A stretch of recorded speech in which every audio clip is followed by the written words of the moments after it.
로마 역사에 보면 황제 중에 그 플라비우스, 클라우디우스라는, 그리고 율리아누스, 이렇게 이름이 좀 긴데 유명한 황제가 있습니다. 사실 우리는 잘 모르는데요.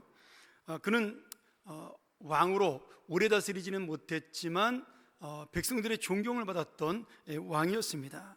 원래 이 율리아누스 황제는 예수를 믿는 황제였어요.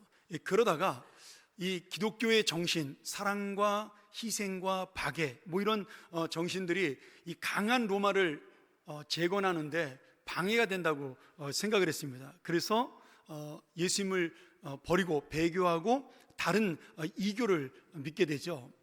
그러고 난 다음에 그가 362년에 죽기 1년 전에 모든 종교는 법 앞에서 평등하고 모든 로마의 제국 영토 내에서 특정한 종교를 강요하지 않는다, 이렇게 종교 자유령을 포고하게 됩니다. 사실은 좋은 말처럼 보이고 종교의 자유를 포고하는 말처럼 보이지만 그 당시 이미 50년 전에 있었던 콘스탄티누스 대제의 밀라노 칙령으로 이 로마 제국 전체가 기독교의 물결이 휩쓸었던 그러한 때거든요.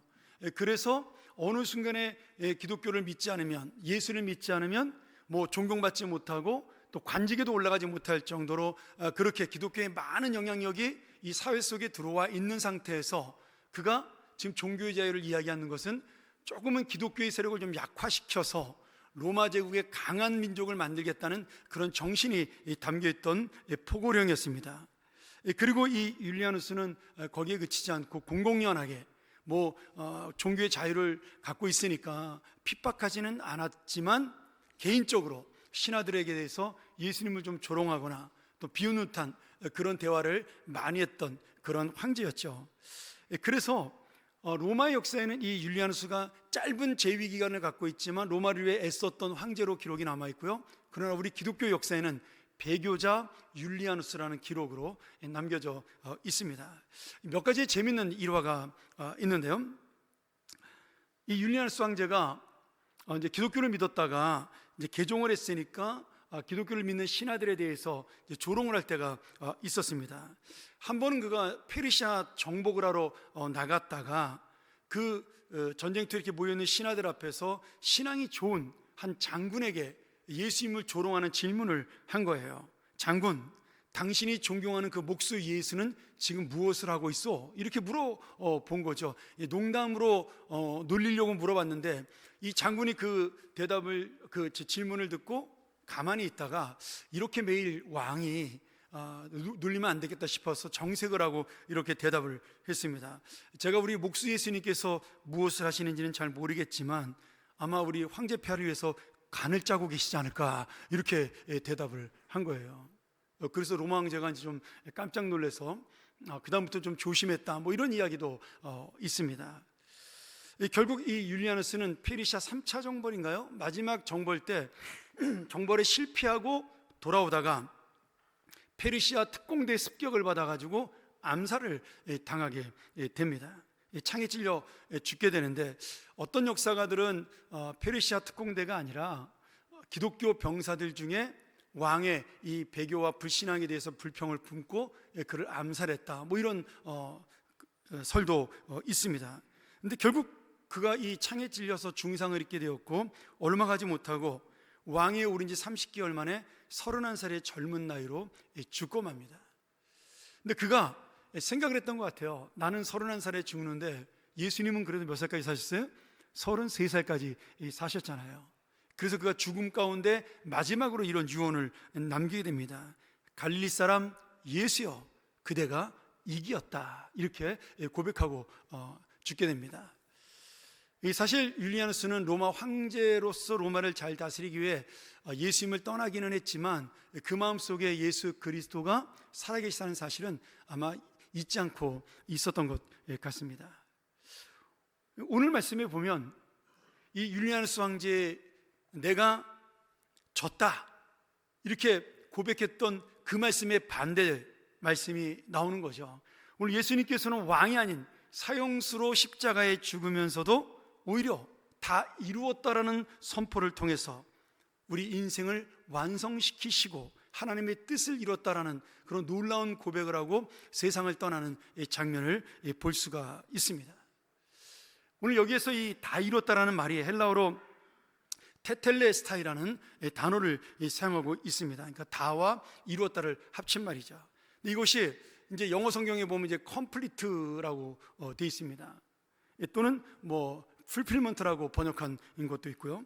그래서 완성하다, 성취하다 이런 뜻으로 번역이 되었고, 우리는 이것을 예수님이 구원 사역을 완전하게 이루었다는 뜻으로 사용하기도 합니다. 저는 오늘 이 다 이뤘다라는 말씀을 통해서 주님께서 우리를 위해 이루신 것이 무엇인가를 한 번 더 살펴보면서 은혜를 나누기를 원합니다. 첫 번째로 여기서 주님께서 다 이루었다라는 선포와 이 고백은 하나님의 구원이 완성되었다, 그런 의미가 됩니다. 지금 예수 그리스도의 다 이루었다라는 이 선포는 하나님께서 우리를 위해 세운 구원의 계획이 예수님의 죽음으로 완성되었다라는 사실을 보여주고 있습니다. 여기 지금 이 다 이루었다라는 헬라어인 이 테텔레스타이는 두 가지 의미로 사용되는데요. 첫 번째는 예술가들이 쓰는 단어였습니다. 이 예술가들이 자신의 작품, 예를 들어 미술이든 아니면 조각이든 또는 음악이든 무엇인가를 심혈을 기울이고 정성을 다해서 자신의 정말 그 생명과 영혼을 갈아 넣으면서 만든 위대한 작품을 바라보면서, 아무 작품이라 그런 것이 아니고요, 그런 놀라운 작품들을 향해서 마지막 그 완성품을 향해서 외치는 말이 테텔레스타이, 내가 다 이루었다, 이렇게 고백하는 데 쓰이는 단어입니다. 오늘 여러분, 그렇습니다. 지금 예수 그리스도가 십자가의 죽으심으로 우리의 죄를 사하시고 우리를 하나님 아버지의 새로운 작품으로 다시 만드신 거예요. 예수님은 죄인인 우리를 정말 아담의 죄로 인해서 깨지고 망가지고, 그리고 지금도 여전히 우리는 완전한 작품이 될 수 없었던, 하나님께서는 우리를 만들 때 참 좋았더라라고 우리를 위해서 고백을 하셨지만, 우리는 그 하나님의 뜻에 어울리지 아니하게 여전히 죄악되고 부족하고 그리고 연약한 모습으로 살아가지만, 그런 우리를 위해 죽으심으로 이제 우리를 새로운 하나님의 작품이요 완성품으로 다 이루었다라고 말씀하신 것, 그것이 바로 오늘 테텔레스타이, 다 이루었다라는 주님의 선포입니다. 그래서 내가 여전히 연약하고 죄를 짓고 있지만 우리는 예수 그리스도의 은혜로 하나님의 사랑하는 완성된 작품으로 인정을 받은 것입니다. 우리 미술관에 가면 그림은 잘 몰라도 멋지게 그린 그림, 또 유명한 사람이 그렸다면 뭔가 좀 달라 보이기도 하는데요, 그 그림을 보면 잘 모르지만 정말 잘 그렸다, 그런 작품들이 있지 않습니까? 음악에 대해 잘 모르지만 우리가 감동적인 노래, 오늘 찬양 때도 참 은혜스러운 찬송 주셨는데, 그런 하나님 앞에 드린 찬양이라든지 아니면 또 우리의 마음을 감동시키는 그런 노래를 들으면 나는 뭐 작곡도 모르고 음악도 모르지만 뭔가 가슴이 찡해지는 그런 걸 느낄 수가 있습니다. 그런 것처럼 오늘 여러분, 내가 예수 그리스도의 작품이라면 그 그림을 자랑하기 위해서 가장 좋은 곳에 전시하고 있어야 될 곳에 그 그림을 놔두면서 손님들에게 자랑하고 싶고 사람들에게 보여주고 싶은 것이 그 주인의 마음이에요. 오늘 주님의 마음도 똑같습니다. 우리를 하나님의 새로운 작품으로 만드신 다음에 정말 우리를 창고에 처박아 두거나 아니면 헛된 데다 더러움 타는 곳에 두는 것이 아니라 정말 있어야 할 그 자리를 두고 우리가 있기를 원하시는 거죠. 그래서 내가 오늘 하나님의 정말 새로운 그리고 걸작품으로, 아름다운 작품으로 내가 인정받은 그런 하나님의 사람을 믿는다면 우리도 있어야 될 자리에, 가야 될 자리에 있어야 하고, 또 우리의 모습이 사람들에게 비칠 때 아름다운 작품으로 비치는 것, 그것이야말로 주님이 우리를 다 이뤘다라는 말씀으로 구원하신 의미라고 믿습니다. 오늘 예수 그리스도의 은혜로 완성된 우리가 다시 한번 하나님의 예술품이요 걸작품으로 어떤 삶을 이루며 살아가야 할지 완성된 작품답게 살아가는 우리 모든 주님의 자녀가 되기를 축원합니다. 두 번째로, 이 다 이뤘다라는 고백은 우리의 죄를 완전히 씻어주셨다라는 그런 의미입니다. 아까 말씀드린 대로 이 테텔레스타이가 두 가지 의미가 있다 그랬죠. 하나는 예술 작품 완성했을 때, 또 하나의 뜻이 있는데 이게 뭐냐면 장사를 하는 상인들이 물건을 사고 팔 때 쓰는 용어였어요. 그래서 내가 어떤 물건을 사고 값을 치르면서 뭐라고 말하냐면 테텔레스타이, 내가 돈 다 냈어, 이 값을 지불했어, 이런 뜻으로 사용을 했습니다. 그 당시에는 노예를 사고 팔던 시대였으니까 지금 노예를 사면서도 그 노예 값을 치를 때마다 이 테텔레스타이라는 다 이뤘다는 단어를 사용하게 된 것이죠. 이 말을 바꿔 말한다면 무엇이에요? 오늘 예수님께서 십자가에 죽으심으로 우리의 구원을 이루심으로 우리의 죄값을 다 치루었다, 다 지불하셨다, 그런 뜻이 됩니다. 원래 신약 성경에 이 지불하다의 뜻의 구원이 있습니다. 우리가 구원이란 단어를 정말 수십 가지로 표현할 수가 있지 않습니까? 새로운 생명을 얻었다, 쉽게는 구원받았다, 구속받았다, 속량받았다, 다시 거듭났다, 새로운 생명을 얻었다, 영원한 생명을 얻었다, 하나님의 자녀가 되었다, 수도 없이 많은 단어를 쓸 수 있지만 그 중에 특별히 예수 그리스도의 피값으로 우리를 사셨다는 단어를 쓸 때 우리는 조금 어려운 단어지만 속량하다의 단어를 씁니다. 또는 구속하다의 뜻을 사용한 단어를 씁니다. 이것이 헬라어로 엑세고라센이라는 단어예요. 내가 물건값을 치르고 저 사람을 샀다, 이런 뜻입니다. 그래서 영어 성경에도 일반적으로 구원이라는 단어를 표현할 때 딜리버랜스라는 단어도 있지만 이 속량이라는 단어를 강조할 때는 반드시 리뎀션이라는 구속, 속량이라는 단어를 사용합니다. 그러니 오늘 주님께서 다 이루셨다라는 이 말씀, 그 말씀은 우리의 죄를 다 치르셨다, 죄값을 다 지불하셨다, 그런 의미로 우리의 죄를 용서하셨다라고 그렇게 말씀하고 있는 것이죠. 여러분, 우리가 가지고 있는 죄값이 얼마일까요? 1,000만 원이요? 아니면 1억이요? 아닙니다. 창세기 2장에 하나님께서 아담에게 선악과를 따먹으면 어떻게 된다 그랬죠?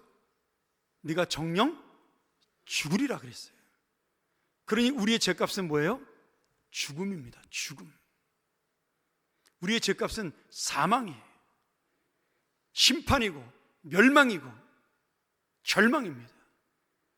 결코 그렇기 때문에 우리의 능력으로 이 죄값을 절대로 치를 수가 없습니다.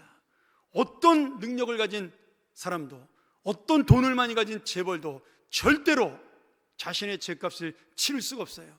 이것은 죽어서만이 갚을 수 있는 생명의 죄값입니다. 그런데 우리가 죽음으로 죄값을 치러야 하는데 오히려 하나님의 아들이신 예수 그리스도가, 한 점의 죄도 없으신 그 예수 그리스도가 이 땅에 구원자로 사람으로 오셔서 우리 대신 죽으심으로 우리의 죄값을 치러 주신 겁니다. 그 결과 우리의 죄는 완전히 사라졌고 죄의 결과인 죽음과 심판에서 해방되어 우리가 지금 소유하고 있는 영원한 생명을 얻게 되었습니다. 그러니 여러분, 오늘 우리가 구원받은 것은 당연한 게 아니에요. 많은 사람이 구원을 받았으니까 구원받는 건 당연한가 보다, 그렇게 생각할 수 있지만 여러분, 이것은 당연한 것이 아니라 너무나 놀라운 주님의 사랑이에요. 끝까지 우리가 감사해야 될 은혜입니다. 오늘 우리가 다시 한번 이 사랑과 은혜에 대해서 놓치지 않는, 날마다 감사하는, 날마다 이 사랑을 붙들고 살아가는 우리 믿음의 자녀가 되기를 간절히 축원합니다. 세 번째로, 이건 제가 이 말씀을 읽으면서 받은 은혜입니다. 다 이루었다라는 이 선포는 오늘 현재도 우리와 함께 계신다라는 주님의 은혜입니다. 제가 이 말씀을 읽으면서 예수 그리스도가 말씀하신 이 다 이루었다라는 그 고백이 2000년 전 십자가의 선포로 끝난 것이 아니라 지금도 우리 삶에서 날마다 이루어지는 동행의 선포예요. 우리의 죄를 끝내시고 이제는 성령을 우리에게 보내주셔서 내가 너희와 날마다 함께 하겠노라고, 내가 날마다 너를 지키겠노라고, 너를 보호하겠노라고 너의 어려움과 고통 가운데도 나는 너를 인도하겠노라고 그렇게 말씀하시는, 그래서 주님의 은혜로 여전히 우리는 연약하고 또 이 세상의 죄 가운데 살아가지만 그 주님의 은혜가 내가 오늘도 너와 함께하며 너의 인생을 책임지겠노라고 말씀하시는, 그리고 내가 너의 인생을 다 이루어 주겠노라고 약속하시는 이 주님의 음성입니다. 저는 이 십자가에 그 달려 돌아가신 예수님을 한번 그림을 한번 그려봤어요. 지금 예수님께서 십자가에 돌아가시면서 마지막으로 외치는 말씀이에요. 그리고 그 십자가 아래에서 누가 있어요? 제자들은 벌써 다 도망가 버렸고 남아있는 여인, 어머니였던 마리아, 그리고 야고보와 요한의 어머니고 이 마리아의 사촌이었던 세베대의 여인이었던 마리아, 또 다른 막달라 마리아, 이렇게 여인들이 슬피 울며 십자가에 달리신 예수님을 보고 있는 것이죠. 그리고 유일하게 도망가지 않고 남아있는 제자, 이 요한복음을 기록한 사도 요한이 지금 그 곁에서 예수님을 눈물 가운데 보내고 있는 것입니다. 여러분, 놀라운 것은 주님은 그 아픈 마음을 바라보시면서 그 어머니에게 이렇게 말씀하세요. 보소서, 당신의 아들입니다. 그리고 사도 요한을 가리키지 않습니까? 물론 자기의 사촌이기도 했지만 그 이후로 사도 요한은 예수님의 그 어머니 마리아 양아들처럼 정말 그를 평생 죽는 날까지 섬기며 봉양합니다. 예수님은 자신이 죽어가는 그 순간에도 육신의 어머니를 잊지 않으셨어요. 그리고 멀리는 자기를 버리고 도망간 제자들도 주님께서는 기억하고 계셨습니다. 슬퍼하지 말라고, 울지 말라고, 낙심하지 말라고, 오늘 너희의 아픔과 고통을 내가 전부 다 씻어버리고 너희의 인생을 기쁨으로 그리고 평화로 이루고 나는 떠나겠노라고 그렇게 말씀하신 것이 바로 다 이루었다라는 주님의 말씀이에요. 사랑하는 여러분, 우리가 예수와 함께 있어도 눈물을 흘리는 날이 있습니다. 고통스러운 아픔들을 가질 때가 있어요. 우리 여러 어르신들 중에 지금도 교회 나오는 것이 소원이지만 육신의 약함으로 이 자리를 지키지 못해서 안타까워하는 분들이 너무나 많습니다. 그런데 그 모든 분들을 예수님은 기억하고 계신다라는 거예요. 그들의 눈물을 기억하시고 그들의 아픔을 기억하시고 그리고 그들 속에 함께 하셔서 오늘 울지 말라고, 낙심하지 말라고, 새로운 아들을 내가 당신에게 주겠노라고, 성령을 보내주겠노라고 이렇게 말씀하시면서 오늘 우리의 고통과 눈물을 씻겨주시며 내가 다 이루었다라고 말씀하시는 것입니다. 오늘 바로 그 주님이, 그 예수 그리스도가 바로 우리의 능력이요 힘이 되기를 간절히 소원합니다. 할렐루야. 여러분, 이것이 예수 믿는 기쁨이에요. 이것이 오늘 믿음을 가지고 이 교회에 나온 우리의 소망입니다. 그래서 이 다 이루었다라는 주님의 선포는 지금까지 세상의 어떤 영웅도 성자도 왕도 학자도 부자도 결코 한 적 없는 말씀이요 결코 할 수 없었던 유일한 승리와 복의 선포입니다. 저는 이 말씀 읽으면서 다시 한번 생각을 해봤어요. 이 죽어가는 순간에도 예수님께서 죽음마저도 다스릴 수 있는 능력이 있구나, 부활의 권세가 있구나, 저는 이 말씀 속에 그것을 마음에 담을 수가 있었습니다. 오늘 본문을 보면 그런 놀라운 장면이 다시 나옵니다. 우리가 읽은 말씀을 한 번 더 보면 예수께서 다 이루었다 하시고 머리를 숙이니 영혼이 떠나가시니라 이렇게 돼 있어요. 제가 이 말씀을 보면서 예수 그리스도가 죽음을 다스리는 분이요 생명의 주인이구나, 그 사실을 다시 한번 알 수가 있었어요. 여러분들은 잘 경험하지 못하시지만 보통 우리가 돌아가시는 분, 세상을 떠나가시는 분의 모습을 보면 돌아가시고 나면 그 몸을 스스로 가눌 수 없어서 움직이지 못하게 됩니다. 그래서 대부분의 분이 그 침대의 병상에서 돌아가실 때 보면 눈을 뜨고 돌아가시거나 입을 다물지 못하고 돌아가셔요. 왜냐하면 숨쉬기 어려웠기 때문에 계속 입으로 숨을 쉬시기 때문에 그런 거죠. 그러면 그분들은 세상에 그 영혼이 떠나서 세상을 떠나게 되면 몸이 굳어지기 시작을 합니다. 의사가 선고한 그 시간인 사망을 선고한 그 시간이 딱 지나고 나면 그 몸이 급격하게 식어져요. 그래서 그 자손들이나 의사가 그 영안실에 천을 덮기 전에 먼저 입을 다물게 하고 눈을 감겨 줍니다. 뭐 우리가 침대에 돌아가신데 고개를 떨군다 그러지 않습니다. 그런데 예수님의 죽음은 좀 달라요. 예수님의 죽음은 어떻죠? 지금 예수님은 누워서 돌아가신 것이 아니라 십자가 달려 서서 돌아가셨어요. 그럼 우리 몸의 무게가 제일 무거운 데가 어디냐면 머리입니다. 그래서 높은 데 떨어지면 거꾸로 이렇게 몸이 돌아갑니다. 자동으로. 그래서 이 머리를 숙이게 돼요. 나무에 매달려 돌아가시게 되면. 근데 지금 이 말씀이 거꾸로 돼 있어요. 죽은 다음에 고개를 숙여야 되는데 예수님은 반대예요.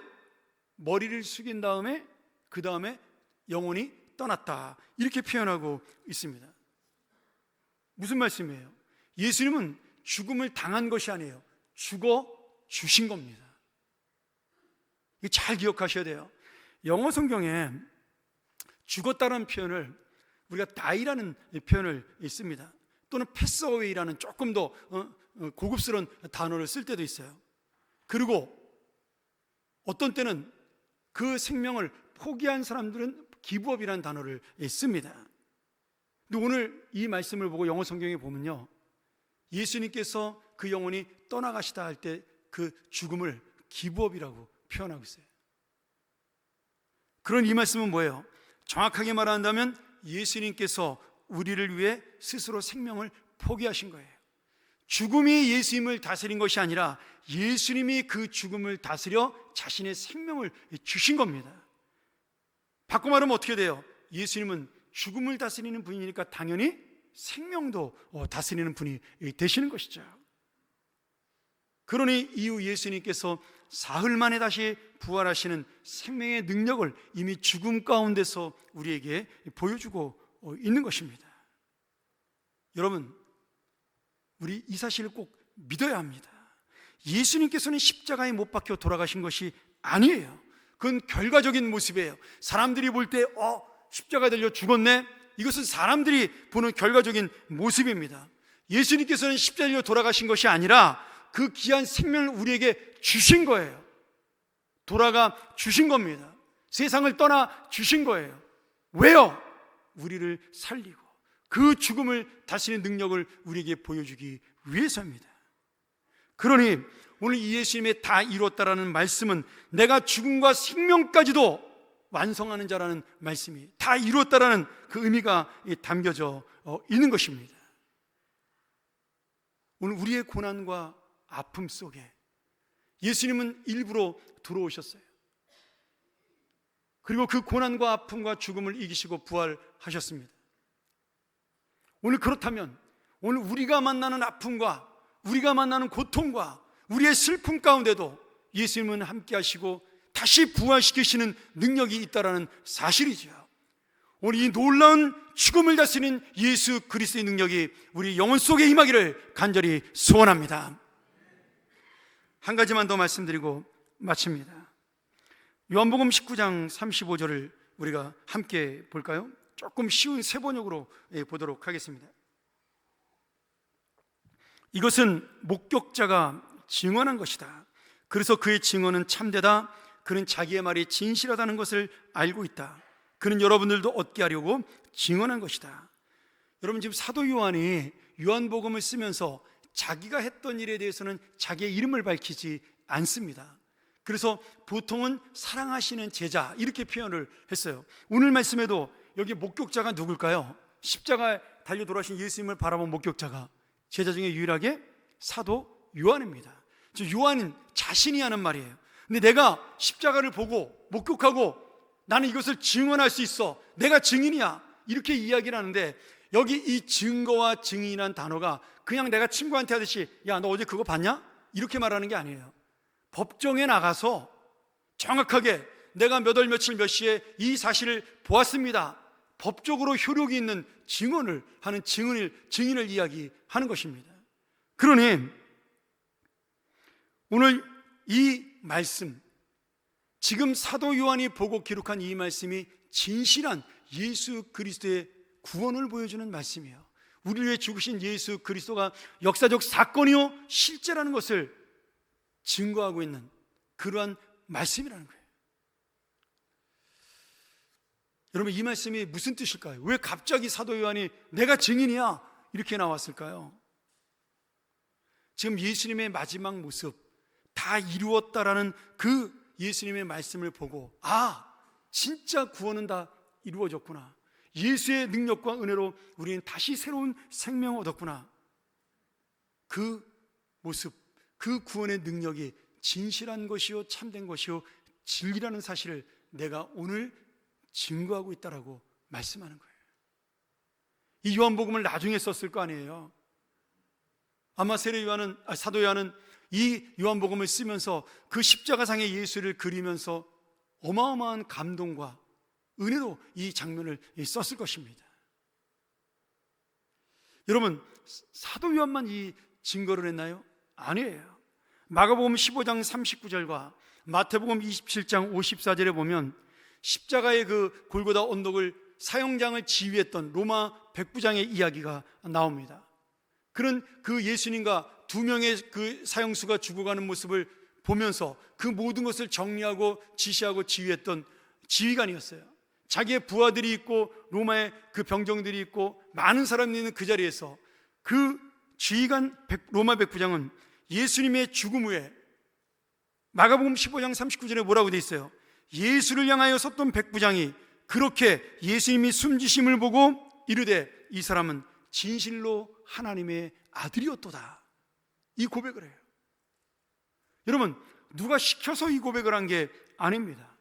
근데 십자가에 달려 돌아가시며 지금 몇 시간 동안 고통당하신 그 예수님, 그리고 십자가에서 7마디의 말씀을 하시면서 끝까지 우리를 용서하시고 그리고 자신을 죽인 자들을 미워하지 않으신 그 모습, 그러면서도 인간적으로 목마르고 힘들어하는 그 모습 속에 옆에 있는 이 사형수 두 사람을 같이 기억하는 그 모습, 그 여러 가지 살아계신 예수 그리스도의 모습을 바라보면서 이 로마 백부장은 자신도 모르게 예수 그리스도야말로 진짜 하나님의 아들이구나, 이 이스라엘 사람들이 기다리던 진짜 메시아 구원자구나, 자기도 모르게 그 고백을 하고 만 겁니다. 누가 시켜서 한 게 아니에요. 어쩌면은 지금 이 사람 간직에 있는 사람이잖아요. 이 말이 만약에 빌라도 총독에게 들어갔다면 파면을 당할 수 있는, 빌라도 총독이 사형 선고를 내린 이 사형수에게 하나님의 아들이라고 고백했다라는 것이 누군가 밀고 하게 되면 쫓겨날 수 있는 그런 위치잖아요. 그런데 지금 자신도 모르게 감동을 받고 하나님의 아들이었도다, 예수 그리스도는 진실로 하나님의 아들이었도다, 이렇게 고백하며 그 사형수를 존경의 눈으로 바라보고 있는 겁니다. 사랑하는 여러분, 여러분과 함께 고민하며 함께 나누기를 원합니다. 우리는 예수님처럼 우리의 삶에 대하여 내 마지막의 인생을 정리하는 모습을 보면서 저 사람은 참되고 진실한 사람이었다라고 증언할 증인이 있습니까? 내 인생을 돌아보며 우리 아버지는, 우리 어머니는, 우리 할아버지는, 우리 할머니는, 저 사람은, 우리의 가족이, 우리 이웃이, 저 사람은 참되고 진실한 하나님의 자녀였노라고, 믿음의 사람이었노라고 고백할 만한 우리의 인생이 있느냐 하는 겁니다.